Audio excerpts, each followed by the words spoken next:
National Broadcasting Company presents Radio City Playhouse, Attraction 11. Hollywood, California, Monday, June 29th. Presents the finest in motion picture entertainment, Academy Award. From Hollywood, Skippy, America's largest selling peanut butter. Cary Grant, Katharine Hepburn, and Jimmy Stewart. The Lux Radio Theatre welcomes you all.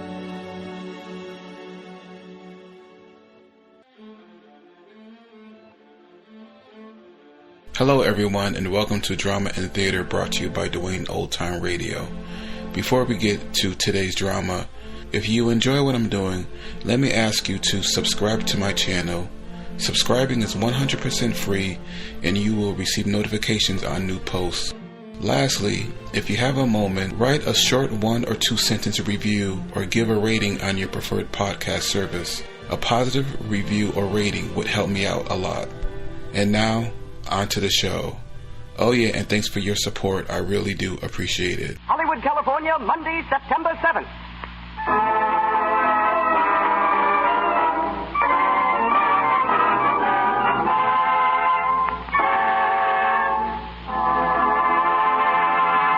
The Lux Radio Theatre presents James Cagney in his Zat So with Robert Armstrong and Boots Mallory.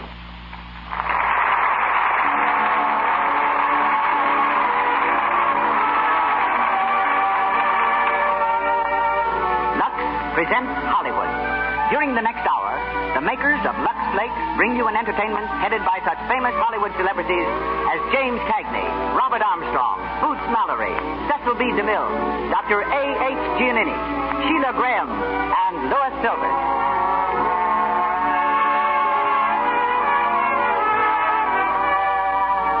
In the motion picture studios are found the greatest collection of costumes in the world, and we know of no higher recommendation for Lux Flakes than the fact that all the leading Hollywood studios protect these wardrobes by washing them in Lux.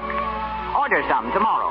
You will find that stockings and all clothes that are washable last longer and look newer when cared for with these pure, gentle flakes. There's no harmful alkali, no cake soap rubbing, with inexpensive, wonderfully effective Lux Flakes.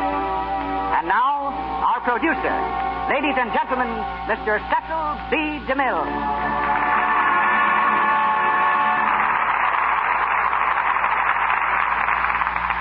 Greetings from Hollywood, ladies and gentlemen. Yorkville, one of the rollicking, frolicking sections of New York City, is famous for its fine German citizens and fine German food, its burgers and its hamburgers. Thinking of James Cagney coming from there is almost as hard as imagining Hitler a native of Dublin. Yet it was in Yorkville that James was born, a harp in a German band. Before he started swinging his fists at various screen villains, Jimmy was a bellhop, a bundle wrapper, and a tea-room waiter. With the money he earned, he studied art at Columbia University. But the most remarkable thing he ever painted was a verbal picture of his career as an actor when he talked his way into a job in vaudeville. Some years later, Jimmy won his first dramatic part by a hair. In fact, a whole head of hair. They were looking for an actor to take the part of a swaggering hobo in a play called Outside Looking In. The first requisite for the role was that the actor have red hair. Other players were after the job, but Jimmy took his hat off to the producer and went to work. When his biography is written, it will probably be titled So Red the Head. To moviegoers, Cagney has since become the perfect example of a wisecracking Irishman with muscles of steel and a heart of gold. In reality, there are few more cultured gentlemen in Hollywood. His tastes run to music, especially the piano, and art. He's quite accomplished in both. In tonight's play, however, he appears in the type of role that has made him successful on the screen. He is Hap Hurley, a prizefighter's manager. The unmanageable fighter being managed is Robert Armstrong, one of the stars of the play when it ran on Broadway for 2 years. We shall hear him as Chick Cowan, who rates as a lightweight, both mentally and physically. Our leading lady tonight is Miss Boots Mallory, who plays the part of Sue. And now the Lux Radio Theatre presents the first round of our comedy, Is That So?, starring James Cagney with Robert Armstrong and Boots Mallory.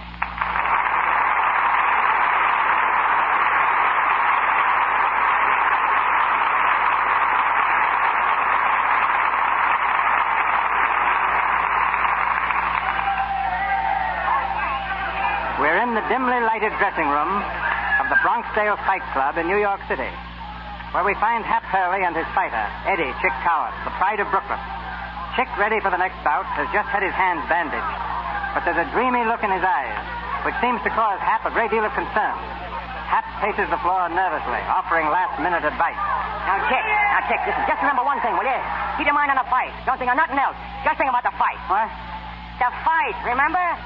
You're fighting tonight. Hey, Hap, you think she'll be there? Oh, about crying out loud. Will you forget games for a minute? I'm talking to you about a fight. Now, this is important.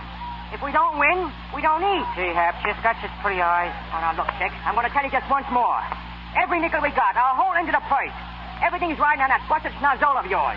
Now, will you please, for my sake, for your mother's sake, will you please forget that dame for a while? Boy, has she got pretty teeth. Oh.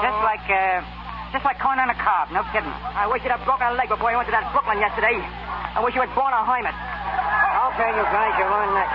Okay, we're coming right up. Now, come on, Chick, now look. Just like I was telling you. This guy's a sucker for a straight left, see? I wish I knew where she was sitting. I'd like to wave to her. I bet she'd like that. Oh, all right. Don't listen to me. Go ahead and get your head punched off. And then see how much that dame will think of you. Oh, is that so? Yes, that's so. And fight him, won't I? You get this. Come here. All right, boys. You know the rules. Clean breaks and clean fights. All right, okay, Rep. My boy always fights clean. Hey, Dan, now go back to your corners and come out fighting. Now, come on. Now, sit down. Now, listen. Just remember what I said. When he comes out, Hey! What are you looking around for? Hap, ain't that her sitting over there? Will you stop thinking about that dame? Now, there's the bell. Now, go in there and finish him quick, will you? And don't forget that left, Chick. Chick, get in there, will you? Get in with that left. Get into it. Stop looking around, will you? Chick! Come on, Chick. Get up, will you, kid? You're breaking me heart. Get on your feet, will you? Get on your feet, will you? Take that noggin. Come on, get up and fight.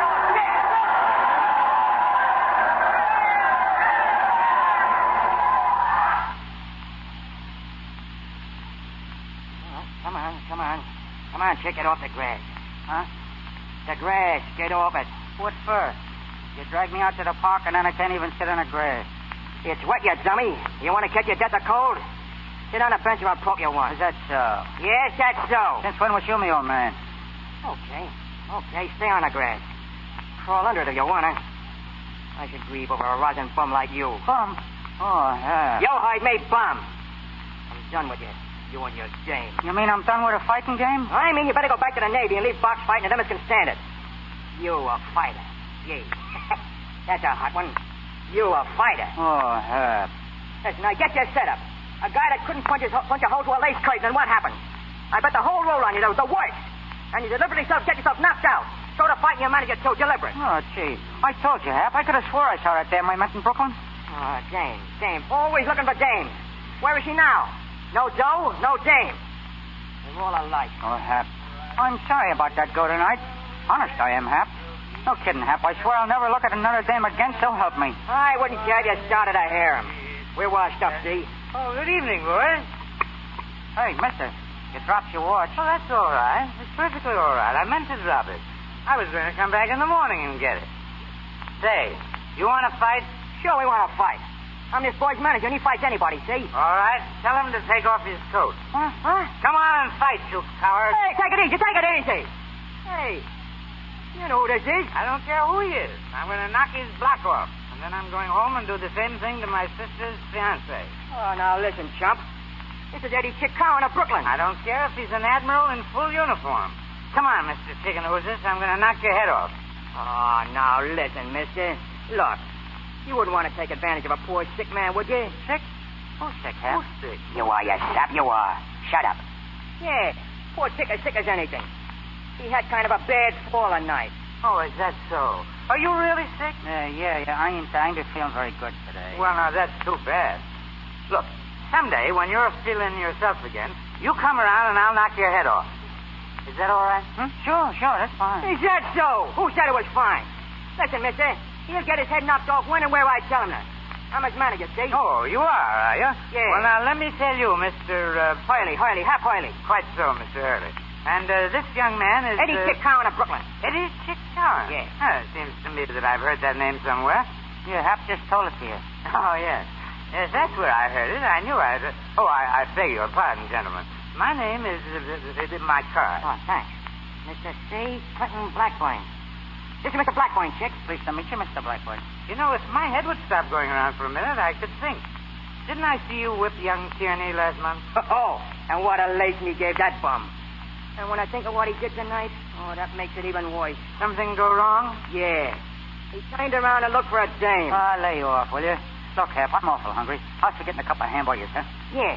How about some nice breasted chicken on the glass? No, I think I'll get a nice sirloin steak. And what do you think you're going to use for money, slug? Pardon me, but do you boys mean that you're broke? Broke? Listen, mister. Tomorrow we start borrowing from the church mice. Get it? Oh, that's terrible. No, I tell you what. You boys come home with me, and we'll get something to eat. What do you say? Oh, that's awful nice of you, but... No, not a word. We'll take a taxi. I live way over that way. In Brooklyn? No. Park Avenue isn't in Brooklyn. Swell, huh? I'll get a taxi. Taxi! Hey, Hap, you suppose it's all right? I think this guy is nuts. It's easy, you sap. Didn't I tell you you're stuck with me? You've been living on Park Avenue?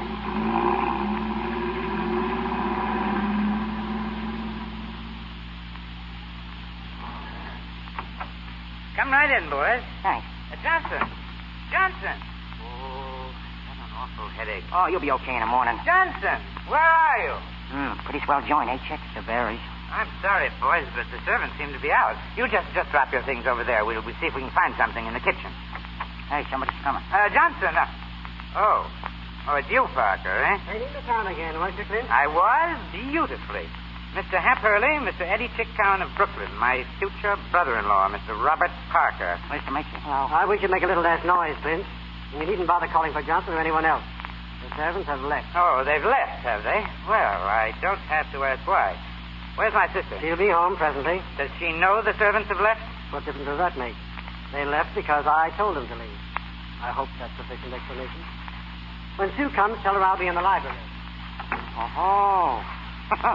You and that guy get along fine, don't you, Clint? Yes, don't we? Oh, I wish I had enough nerve to do what I'd like to do. That bad, huh? It's worse than that. Say, I think you boys can do something for me, if you will. You want me to take a poke at that guy? Hey, you're always taking a poke at somebody. It's the one you wouldn't do it at the right time. And maybe you wouldn't hit the mat so often. Is that so? Yes, that's so. Is that so? Oh, shut up. Leave him get through, will you? Go ahead, Clint. Choice. Well, as I was about to say, I'm almost convinced that my brother-in-law-to-be is a crook. No kidding. Well, at any rate, he's made some insinuations against one who can't defend himself. One whom well, you understand. No, I don't understand. That ain't nothing new. You never understood nothing in your whole life. Is that so? Yes, that's so. You just shut up and listen. Okay, Clint, go ahead. Thanks. Now, there's plenty of room here in the house. You boys might just as well stay here, and I'll stake you until you're back on your feet again. All I want you to do is to get me into some sort of good shape again, physically. Then I can attend to Parker myself. What do you say? Sounds good to me. Hey, Chick? When do we eat? Oh, it's no use. What are you going to do with a guy like that? Hello, Clenny. Oh, Sue. I want you to meet some friends of mine. Mr. Hurley, my sister. How do you do? Pleased to meet you, Miss Blackburn. And this is Eddie Chicktown, my sister, Chick. Hiya, babe. Cut out that babe stuff, you love.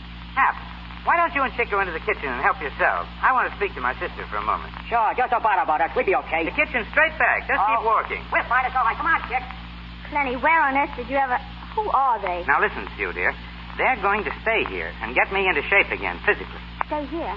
Oh, Clenny, don't be ridiculous. You know perfectly well Robert would make a terrible row. Well, let him. After all, this house is mine, or rather ours. You're not married to Parker yet, and I'll be darned. Clenny, you know we can't afford to antagonize Robert. I'm not so sure anymore. I don't believe everything that crook says. I don't care if he did handle the estate. I still don't think poor Jerry had anything to do with embezzlement or forgery or anything else. But, Clenny, how can we afford to take a chance? Robert swears that Jerry forged... I know. But I'd be willing to bet that Parker took that money himself. You know as well as I do that our brother never gambled, so how could he possibly have owed all that money? And forgery... Jerry never did anything crooked in his life. But what can we do, Clenny? We can't afford to drag Jerry's name through the courts. It'd be different if he were alive and here to defend himself. Well, he isn't. And Parker has enough evidence to blacken his name and ours, too. We'll just have to keep on this way. Well, I still don't see why you have to marry the crook. Well, you certainly don't suppose I like the idea any more than you. But he holds all the cards, Clenny. We've got to play his way. By George, Sue. I've got it. You've got what? An idea. A tremendous idea. Parker fired both of the men servants tonight. Why not make Hap and Chick the butler and second man? Oh, Clenny, you're talking nonsense. Well, why not? Well, because they know nothing about it. They'd be terrible. You know they wouldn't last a day. I'm not so sure. Oh, Hap. Well, hurry up. Hey, Clint, what Where do you keep the ketchup around here? Hap, there's something I'd like you to do for me, if you will. Clenny, please don't. Anything you say, Clint. You know me. Old faithful Hap Haley. Good. 2 of our servants left suddenly tonight. Yeah? My sister's fiancé, Mr. Parker, you know, was rather fussy. So we thought perhaps that you boys would accept the situation, just for a week or 2. You, Hap, you could be the butler. Butler? What would I have to do? Oh, you know, sort of look after things. Manage the household. Oh, a manager. Oh, sure, that's a cinch. What about Chick? Oh, he'd be the second man. Footman, you know. Footman? Oh, that'd be okay for the kid. Footway swell. Well, then it's all settled. You see, Sue? Yes, I see. Well, as long as you're going to remain here, you may as well begin now, Hurley. Straighten up the kitchen, then you may retire. I'll give you detailed instructions in the morning. Good night, Hurley. Good night, Bottom. Boy, was that good or was that good? That was fine. Good night, Clenny. Good night, Sue. Now, in the morning, Hap. I found turkey legs. Don't drag them in here, you love. Shut up, will you? I'm starved. Hey, Clint, who's that guy in the big picture in the hall? The one with all the braid all over him. That's my older brother, Jerry. He was killed in a plane crash several years ago. Say, didn't he used to be in the Navy? Yes, he was in the Navy when he died. I thought I knew that guy. I served on his ship once. Swell fellow. Yes, he was, wasn't he? Yeah. Well, I guess I'll grab a pocket of cake out there. Hey, come back here, you. What's the matter? Take your mind off your stomach and get to work. You got a new job. Oh, yeah? Yeah. You're a footman. I'm a what? Well, maybe I'd better explain to him, Hap. Won't do no good. All right, I'll leave it to you. I'm going to bed. You'll find your quarters right off the kitchen, boys. Oh, will you need anything tonight? Well, how about the loan of a toothbrush? Shut up, will you? We'll be fine, Clint. Don't you worry about us. We see you in the morning. Right you are. Good night, boys. Good night, Clint. Good night. Great guy, ain't he? Yeah.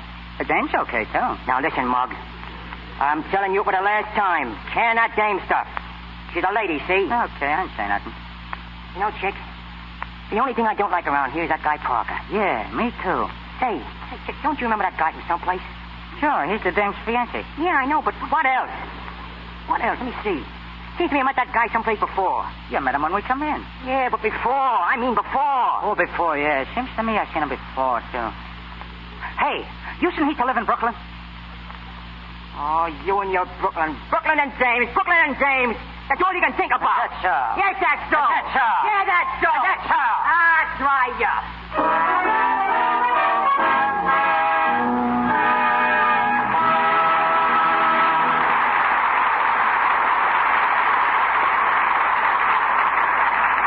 In just a minute, we'll continue our presentation of Zat So. But first, a little domestic drama between the scenes. We're in the modern apartment of Jim and Elsie. They are dressing to go out in the evening. Elsie is putting on her stockings and pop, another run. Just listen to Jim. What, again? Oh, say, I'll bet I could cut down on those stocking runs. Oh, yeah? Well, put your man with brain to work. Say, it never stops working. I'm full of dope on the question right now. Well, spill it, big boy, but make it snappy. Okay, here's the first tidbit. You know, I heard Sis spilling a mouthful about runs the other day. Oh, I bet she was crabbing. That's why you're balmy, baby. She's got the runs problem licked. Come on, Sis says, I tell a guy how you do it. Elsie's runs are driving me nuts. And she says nothing to it. Hardly a run have I had since I switched to Lux. Say, that's an idea. Oh, I'll say so, Cupcake. And here's another. Another what? Another juicy bit. Heard my secretary spill this one on the phone. I suppose her stockings never pop a run. Right the first time. And you know why? She uses Lux. Lux. Well, I'm a smart girl, too. Here's where I switched to Lux. Clever women everywhere are learning how Lux cuts down on stocking runs. It saves elasticity, you see. Cake soap rubbing and soaps with harmful alkali weaken elasticity. Then, even a slight strain on your stockings may snap a thread and start a run. Try Lux. You'll be amazed at how much longer your stockings wear. And once again, Mr. DeMille. We present the second round of our comedy, Is That So?, starring Jimmy Cagney as Hap Hurley and featuring Robert Armstrong and Boots Mallory. It's 1 week later, and all is not well. Despite the fact that they've tried their best, Hap and Chick don't seem to be cut out for domestic service. We find them preparing a buffet breakfast for Sue and her fiancé, Robert Parker. Hap and Chick are standing at the buffet, clumsily juggling the hot plates, as Parker glares at them from the table. Hurley, will you please hurry that breakfast? Yeah, sure. Coming right up. Come on, step on it, will you, Chick? I'm doing the best I can, and what do I know about cooking eggs? Oh, what do you know about anything? Look out! Alan, what was that? I think I dropped the plate. Pick it up, you dope. Pick it up. What for? It's all busted anyhow. Oh, I ought to slug you. Give me that ham. If it's for Parker, season it with cyanide. Here's your breakfast, Miss Sue. Thank you, Hurley. Hey, Hap, I forget. Does that Parker guy get 2 3-minute eggs or 3 2-minute eggs? Cowan, will you please remember to place a Mr. before my name when you speak of me? Keep your shirt on. You want to feel lucky, I'll talk about you at all. Go on, kid, fix the egg. Oh, wait a second, helpless, I'll show you. I've never heard of such impertinence, Sue. I don't see how you tolerate such servants. Oh, they're making such a change in Connie. I think we can put up with them for a week or 2. Here's your egg. Mr. Parker. Must you do that? Oh, stop beefing, will you? If you don't like the way things are done around here, why don't you do it yourself? I'm sorry, Sue, but I refuse to tolerate such treatment. When you've taught your servants more respect, I shall return for my breakfast. Good morning. Hurley, I'm afraid I must insist that you be more careful of the manner in which you treat my guests. And after all, Mr. Parker is my guest. Yeah. But from what Clint tells me, that guy ain't exactly welcome around here. Please, Hurley. Some fresh toast. Okay, I get it. Some more toast, chick. Gee, Hap, I can't wake that toaster. No kidding, I blamed myself 3 times yesterday trying to wake it. Why can't they eat bread plain around here all the time? More toast, more toast, more toast. Okay, useless. Go on up to the gym and tell Clint he can come down for breakfast. I'll make the toast myself. Go on! I don't get no consideration around here at all. Always do this, do that. I'm a... Say, Miss Sue, can I speak to you a minute? Why, yes, Hurley. Yeah, that's one of the things that's been bothering me. That's a Hurley business. I don't understand. I mean, you've been teaching me all that etiquette stuff and how to talk and say the right thing and all that, but I've just been wondering, is it etiquette for a dame, I mean a lady, to call a guy, a man, by his last name? To me, it just don't seem right. You mean it doesn't seem right, Hap? Yeah, it doesn't seem right. Sounds sort of cockeyed. Well, it's the custom, Hurley, to call servants by their last names. Yeah, but gee whiz, I ain't no servant, you know that. I'm a fight manager and a good one. I'm only doing this to help Clint out. And you, too. I'll bet I couldn't have stuck it out this long if I hadn't been so keen about you. Clint. We really appreciate it, Hurley, and I'm sure that... Oh, there you go with that Hurley stuff again. Can't you just call me Hap? Well, suppose we compromise. What's your Christian name? I'll call you by that. I'm sure Hap isn't what you were christened. Nah, that's only short for Happy. Well, I'll tell you what I'll do. I'll tell you my right name, and I'll make you a promise. My right name is Alfred, and my middle name is Bertram. And the promise is I'll stock anybody in the nose that calls me Bertram. All right, suppose we settle on Alfred. That's the idea. And I'll call you Sue. Oh, I'm afraid that wouldn't be, well, quite the thing to do. After all, someone might hear you. All right, then. Susan, how's that? Well, Miss Susan would be better. Huh? Well, after all, you are supposed to be the butler here. Oh, that's only a gag. I know, but as long as you're here, you'll have to act like a butler. Okay. I'll call you Miss Blackburn or Miss Susan or anything you want. But I'm going to think of you as just plain Sue.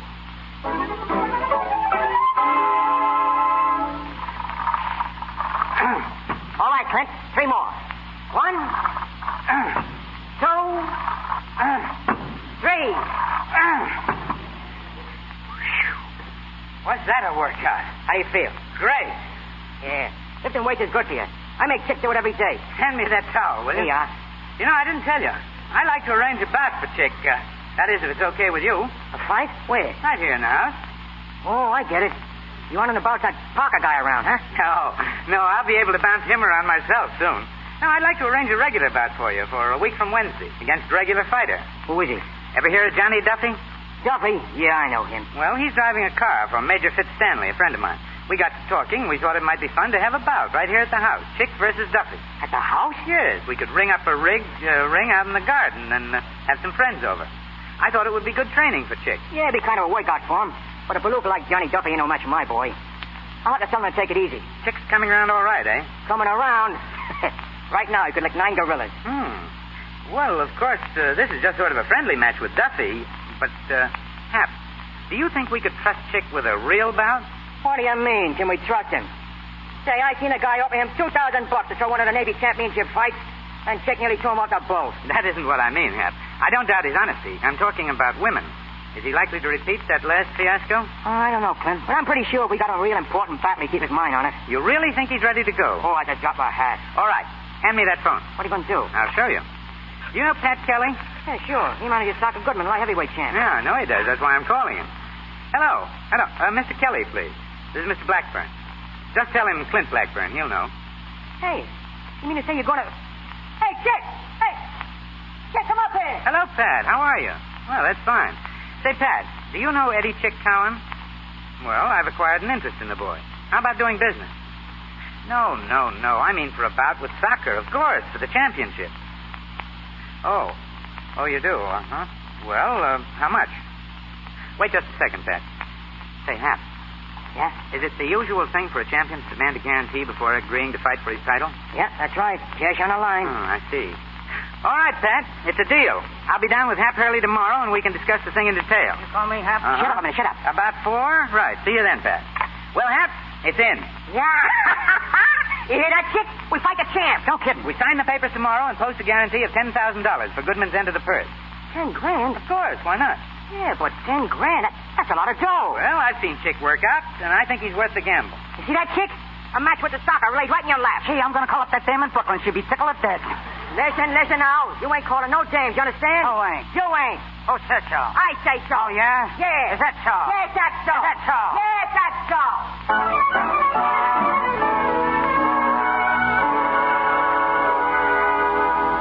Well, Hap, did you get the ring fixed up? Yeah. It's all set and ready for the slaughter. Chick'll murder that guilty guy. Fellow Hap, not guy. All right. But he'll murder him anyway. You know, I can't get used to that fancy language. I've been doing some heavy wrestling with it, too. You know I don't correct you out of meanness, Hap.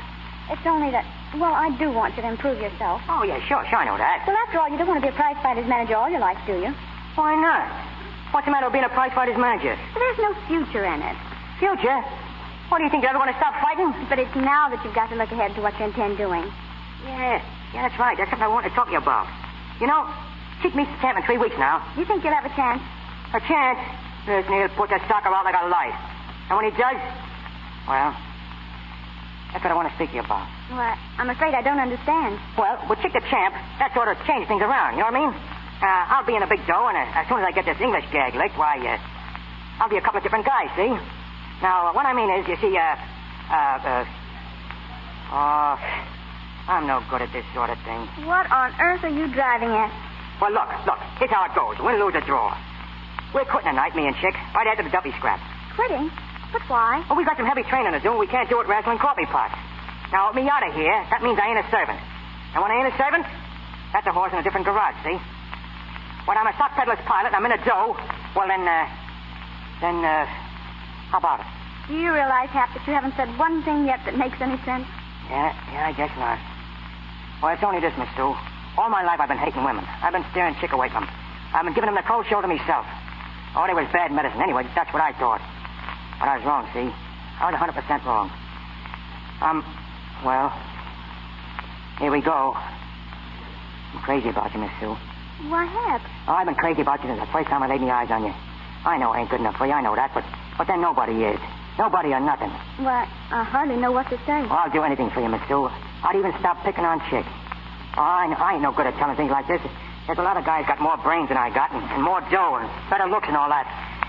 But there ain't nobody in the world could think more of you than I do. I'm terribly sorry you feel that way, Hap. All right. Is there no chance for me? Well, how can there be? Why, we live in different worlds. It's just impossible, Hap. Well, why is it impossible? What makes it impossible? Oh, hundreds of things. Family, position. Family? Huh. What's the matter with my family? I go with the nicest family you've ever seen. I'm Irish, see? Straight through I'm Irish. And I got the blood of kings in me. Back in Ireland, my family was the top. From way back. And all we ain't got now is money. You make it so terribly difficult, Hap. Is that all you got to say? Make it difficult? What can I say? Okay. I get it. Oh, I don't know where I ever got the idea I stood a chance with a gal like you anyway. Must have been off me nut. Oh, please don't feel that way about it, Hap. I like you. I like you a lot. Really, I do. It's just that... Oh, well, sure, I know. Well, don't let her worry you.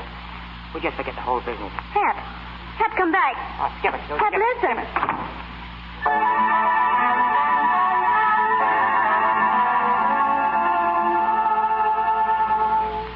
Hey, Hap. Get a look at the old 1-2. 1-2. 1-2. Boy, when I land down on Duffy tonight... Hey, Hap. What's the matter with you, Hap? Didn't you pay no attention to me? Huh? Here you have. I ain't never seen you like this before. What's eating you? Nothing. I mean, nothing. No, I mean nothing. Oh, that Susie dame, huh? You just keep your 2 cents out of this. Come on, lace up your shoes, will you? I'll be waiting for us up downstairs. Okay. I guess she's stuck on that Parker guy all right, huh? A pig's foot. That crook ain't got her fool for a minute. Say, Hap, are you sure that guy Parker ain't never lived in Brooklyn? I could swear I seen him before. Yeah, me too.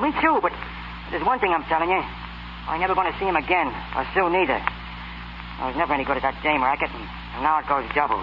What does, Hap? I wasn't good enough for her. Just a prize fight manager. The family wasn't good enough for her. I guess you didn't know that, did you? Well, just let her wait, that's all. Just let her wait. She'll see it. Gee, Hap, I didn't know you felt like that. Oh, stop it, will you? Stop it! Ready, boys? Yeah, in a second, Clint. Fine, we're all set outside. Make it as fast as you can. Clint. I say, Clint.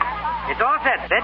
Chick's coming down now. Is your boy ready? Oh, quite. But I say about that little bet of ours. Still on, right? Right. Did I hear you say something about a bet, Fitz? Oh, hello, Parker. Is betting the order of the day, Clint? Well, Fitz and I have a small bet, if that's what you mean. Why? Just that I thought I'd like to place a small wager on the bat myself. What are the odds? I'm giving Fitz 5 to 1 on Chick for 100. 5 to 1. Do I get the same odds? If you want them. 5,000 to 1,000, shall we say? Oh, I think, Clinty, that's a bit stiff, don't you think so? Well, of course, if you're not game. All right, Parker. It's a bet. 5 to 1 for 1,000. Right you are. Well, I'm going in the house for a moment. See you later, Clinty, old boy. Duffy. Yeah? You want to see me, Mr. Parker? Come in the library a moment. Sure. Well? Duffy, I've got odds of 5 to 1 on you tonight. How do you feel about the fight? Okay. But this guy Cowan ain't no pushover. Listen, Duffy, you've got to win. Go into a clinch out there and make Cowan listen to reason. Huh? There's $1,000 in it for each of you if he'll lay down and let you win. $1,000? Well, gee, Mr. Parker, I'll try. But all I can promise you is I'll probably get a sock in the nose for talking out of turn. All right, get out there. Okay. Feeling okay, Chick? Sure, I'm swell. All right. But remember this. There's a lot of dames here tonight. If you turn around to look at one of them, I'll lay you out cold. Remember what happened to you once before for turning around? Don't worry about me. It's in the bag. Ladies and gentlemen. Oh, I say quiet, please. Please, quiet, everybody. Well, here we are gathered here this evening to learn the relative merits of two stalwart pugilists. My chauffeur, Duffy, and Clinty Blackman's footman, Chick Cowan. In that corner, ladies and gentlemen, is Mr. Duffy, who weighs something in the neighborhood of, I think, 175 pounds. Thanks. Thanks very much. And in the other corner, scowling furiously for no earthly reason at all, is the other sportsman, Clinty's footman, Chick Cowan. He weighs roughly the same as Duffy, but you can see he's not nearly as well constructed. Right-ho, let's get over the old hostilities. Are you ready, boys? Sure. Right-ho, Clinty.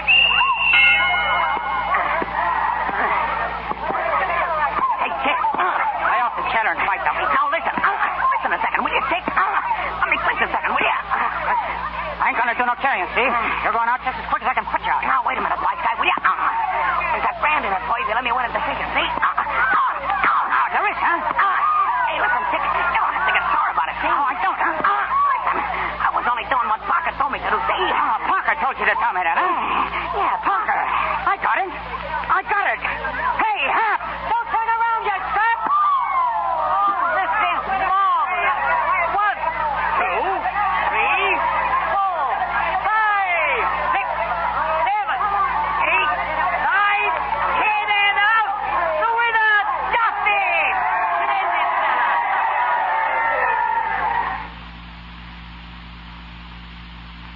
Come on, Chick. Snap out of it. Come on, you dumb egg. Snap out of it so I can take a poke at you myself. What hit me? Duffy hit you, you egg-headed dope. Why, that... Let me at him. Sit down. You always want to fight after it's all over.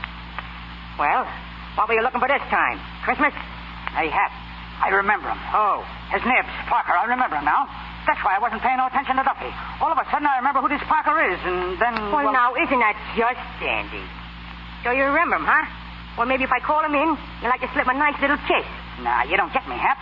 Parker. We've been trying to figure him out all this time. Well, listen, he's the guy that tried to slip me $2,000 for throwing the Navy championship fight. What? He is, I tell you. He just tried to do the same thing tonight. Duffy told me. Well, then that makes him the guy who was kicked out of the Navy on that forgery rap. Sure, Parker. Holy smoke, that's who it is, huh? Oh, boy, this is terrific. Then he'll be tickled, huh? Oh, he's just about kisses all around for luck. Oh, boy, so he was the guy in San Pedro, huh? Sure, it was Parker, all right. And he offered me $2,000 to fold up. Kid, you're okay. Oh, Mom, I could do a little dance for that news. Boy, you're a wonder. Yes, it was very clever of both of you. Oh, say, Clint, we were just talking about you. I know. I admire your cleverness.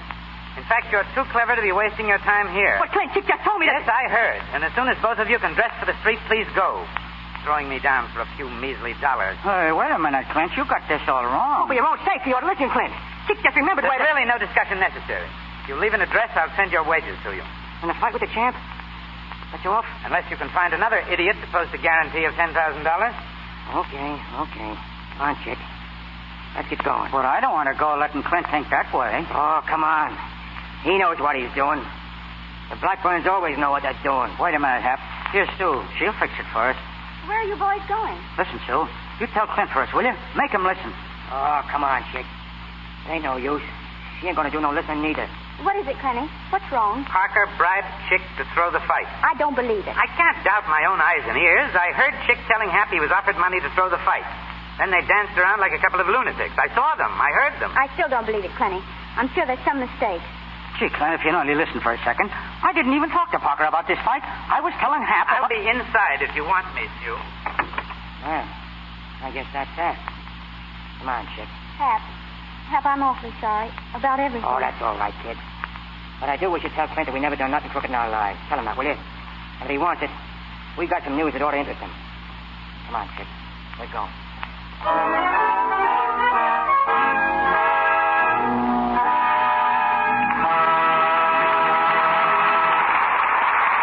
We pause for station identification. This is the Columbia Broadcasting System.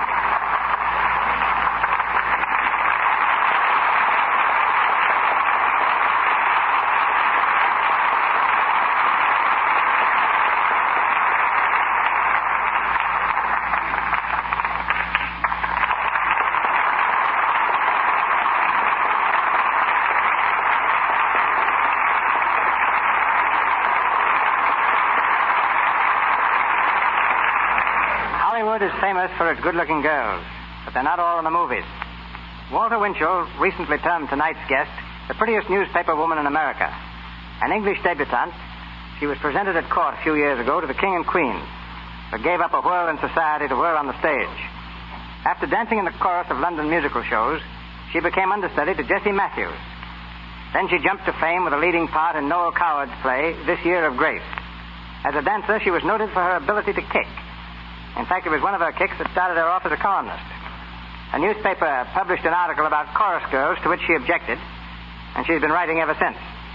She came to Hollywood a year ago, and today her gossipy news about picture stars, syndicated by the North American Newspaper Alliance, is read daily by 20 million people in newspapers all over the world.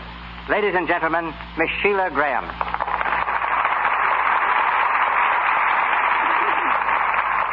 A very nice introduction, Mr. DeMille. After all, Sheila, you have 20 million readers. What would you like me to speak about? Your job? Nothing about luck? Well, luck speaks for itself. I wish more stars spoke for themselves. For example, Jean Arthur, star of your new picture, is extremely shy.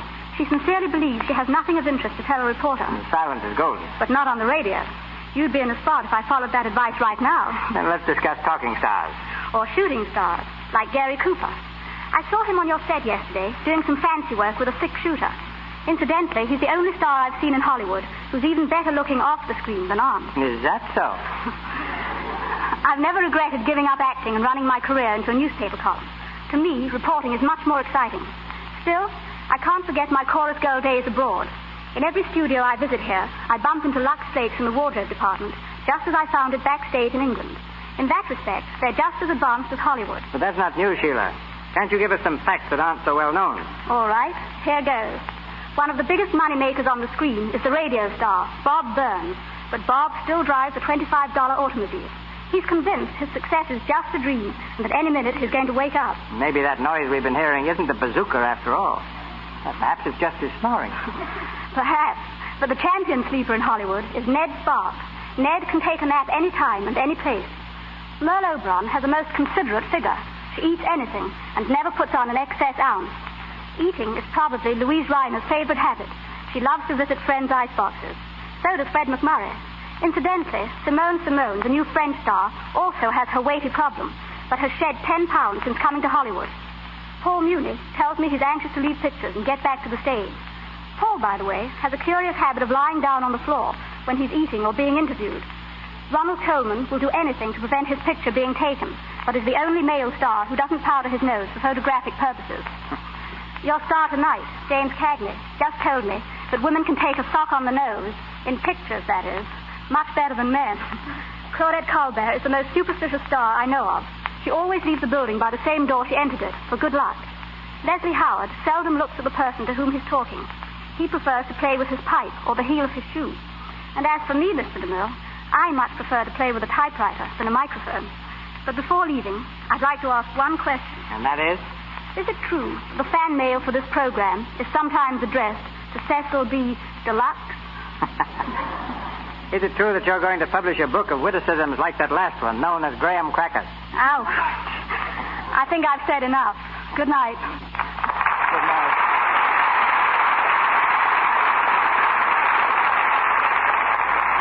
We raise the curtain on the final round of Zat So, starring Jimmy Cagney as the unhappy Hap Hurley and featuring Robert Armstrong and Boots Mallory.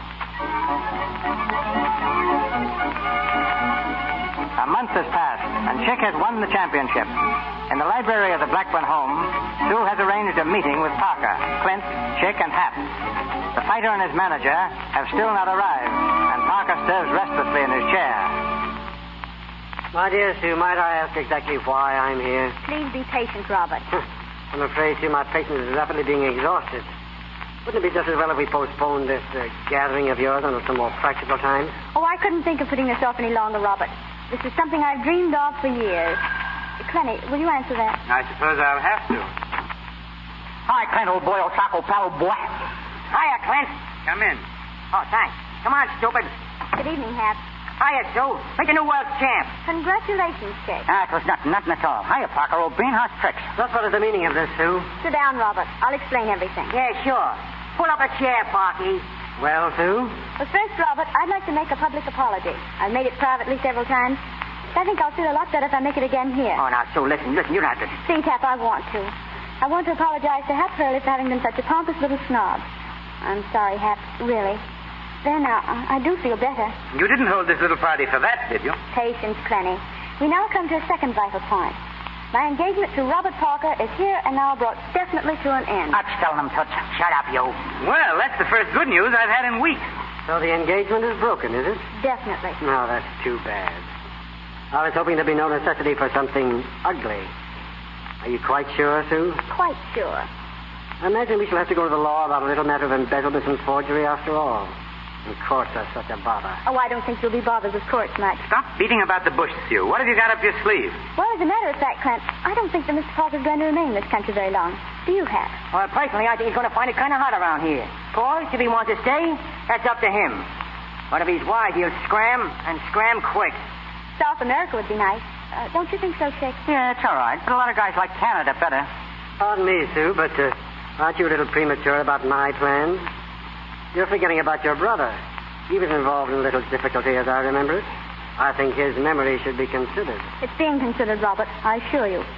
Now comes the third vital point. Robert Parker, it gives me the greatest pleasure possible to inform you that we know you to be a liar and a thief. What? And a double-faced water rat in a bargain. Why, you sit down before I slap you to sleep. We got the goods on you, Parker. I took it on myself to do a little investigating for Sue here, and I found out plenty. The way I understand it, you showed Clint and Sue proof that some dough had been lifted out of their estate. Then you showed them notes their brother was supposed to have forged and some records of gambling losses. But you didn't hand over the notes, did you? No. You kept them to hold over their heads. Well, that's called blackmail. Don't be ridiculous. Yeah, it's blackmail. You've known all along that I've hated you, and that Clenny hated you. That you used our love for our brother Jerry just as a means of marrying a portion of the Blackburn money. Well, it didn't work. I'm going to marry Hap Hurley. What? Sue, you mean it? Sue, think what you're saying. Well, I have thought. I love Hap, just the way he is. And I wouldn't change him for anything. Oh, gee, Sue, that's too bad. Think of the shock when members of the social register read that Jerry Blackburn... Don't worry. There won't be nothing to read. We've been looking into your past, Parker, and we got you all lined up for a nice room and a bed in a state prison. Really? Yeah, really. You was in the Navy for a while, wasn't you? I in the Navy? Yeah. You were a quartermaster on a Texas, and that's where you met Sue's brother. What rot, Sue. I've never been on a battleship in my life. Ah, yes, you was. But you was using the name of Collins then. This is all preposterous. Really, Sue, I'm not... And you were dishonorably discharged from the Navy after it was found that you had forged the senior officer's name to some important receipts. That's correct, isn't it, Sue? Check. I think you've carried this far enough, Sue. I won't argue with you. The whole thing is too silly. But you've made a lot of ridiculous accusations that you can't possibly substantiate. Oh, can't I? Check when was the first time you saw Mr. Parker? Well, I'm the favorite to win the Navy championship in the light heavy division, see? And this guy Parker, he was a quartermaster on our ship. He comes up to me and offers me $2,000 to take a dive. Wait a minute. Listen, Hap. Is that what you and Chick were discussing the night of the fight with Duffy? Yeah, sure, Clint. Sure. That's what we tried to tell you. I was telling Hap that I recognized Parker. That was the reason I turned around. He told Duffy to offer me $1,000, and all of a sudden I put 2 and 2 together, and it spelled Parker. Oh, I don't know what to say, boys. I've never been so ashamed in all my life. Oh, forget it. It just took you a little time to get on at things, that's all. But the fight.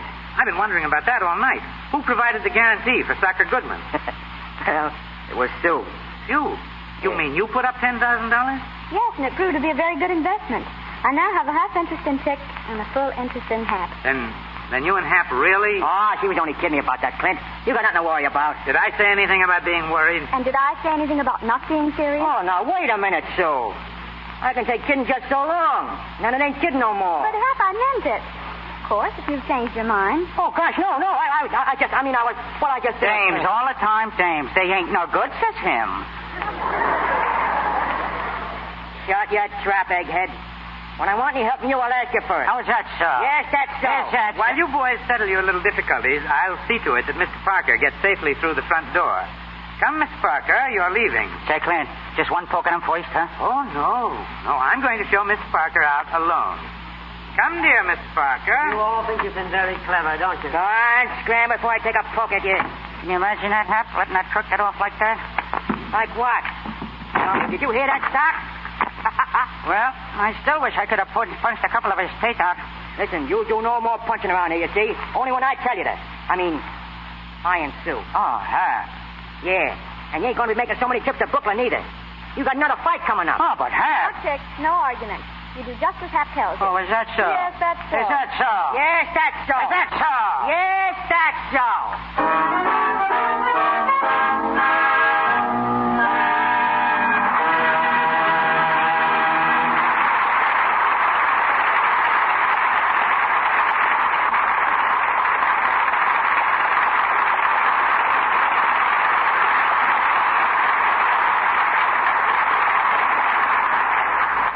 Tonight's star, James Cagney, returns to the microphone shortly.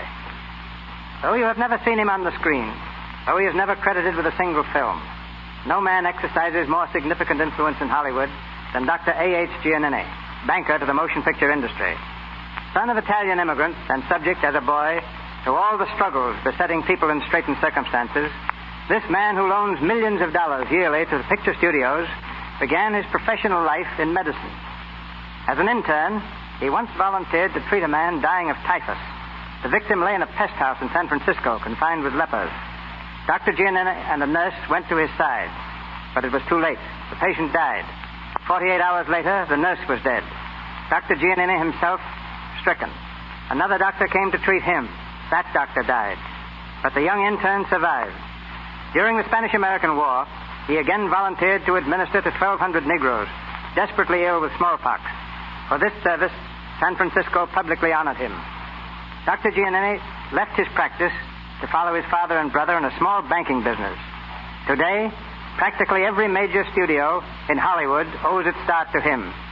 He is now directly connected with films as president and chairman of United Artists Corporation and trustee of both Columbia Pictures Corporation and Universal Pictures Corporation. His presence is distinctly an honor to the Lux Radio Theatre. Ladies and gentlemen, Dr. A.H. Giannini.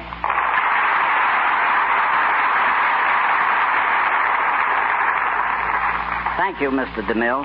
It's a pleasure to appear in the Lux Radio Theatre. The importance of the motion picture industry in the world today is second to none.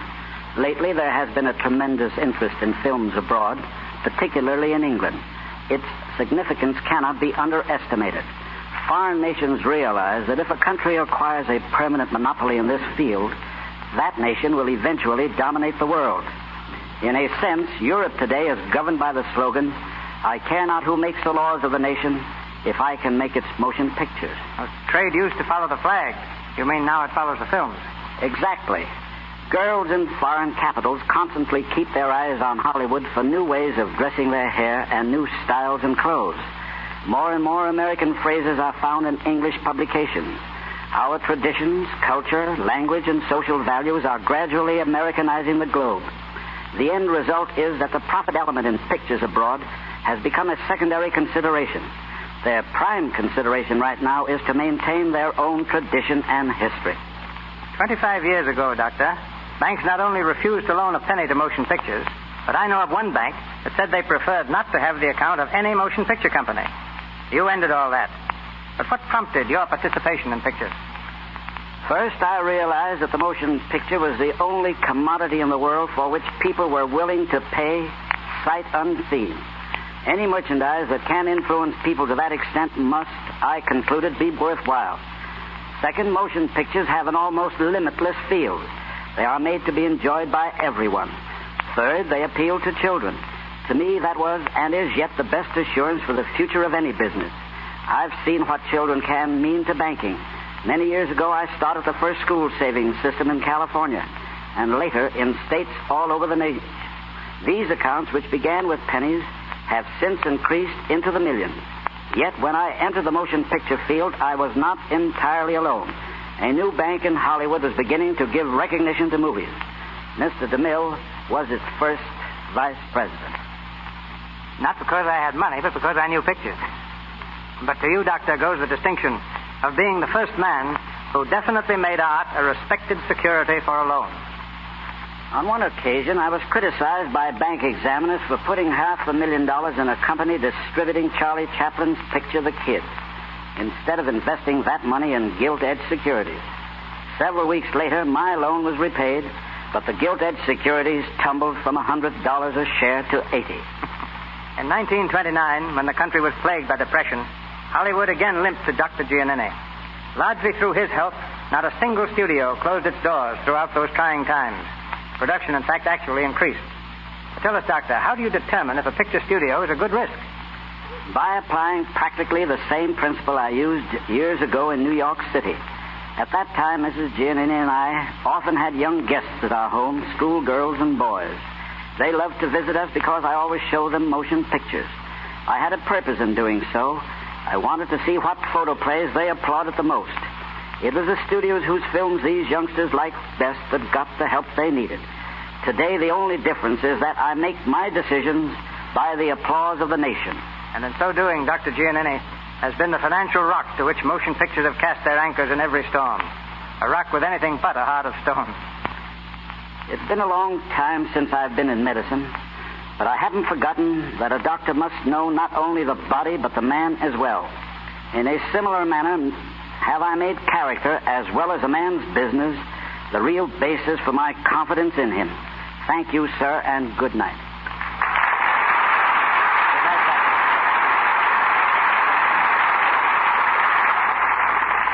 This fall, you will see James Cagney in a new film released by a new studio. The picture is titled Great Guy and is being produced now at Grand National Studios. As Jimmy comes to the microphone, I know you all join me in wishing him and Grand National all the success in the world.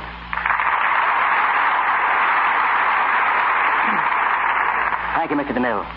Great Guy is a tentative title of a story of a civil service employee who reformed the city government by exposing political corruption. What I like about it chiefly is that the lead is a grand, honest character. To me, the all-important need in pictures today is for better stories. Stories whose characters are real, honest people. And the same applies to the air. And it's your careful choice of stories for the Lux Radio Theatre that keeps me one of your most constant listeners. Congratulations to you, and good night. Good night, Jimmy. Thank you, Mr. Cagney. The Lux Radio Theatre has arranged a particularly fine program for next week. Mr. DeMille tells you about it in a moment. Assisting Mr. Cagney, Mr. Armstrong, and Miss Mallory in our cast tonight were Kenneth Thompson, Lionel Pape, Frank Rowan, Lou Merrill, Frank Nelson, James Eagles, and Ross Forrester. Mr. Cagney appeared tonight through courtesy of Grand National Studios, Mr. DeMille, Paramount, and Mr. Silvers, our musical director, 20th Century Fox. Robert Armstrong will be seen shortly in the new MGM picture, All American Chump. And here's Mr. DeMille.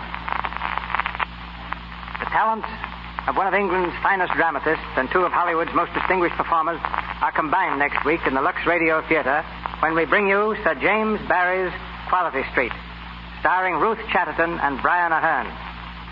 This charming story has been told many times on stages the world over and in motion pictures. The story of a prim little school teacher who waited 10 years for her soldier sweetheart to come back to her.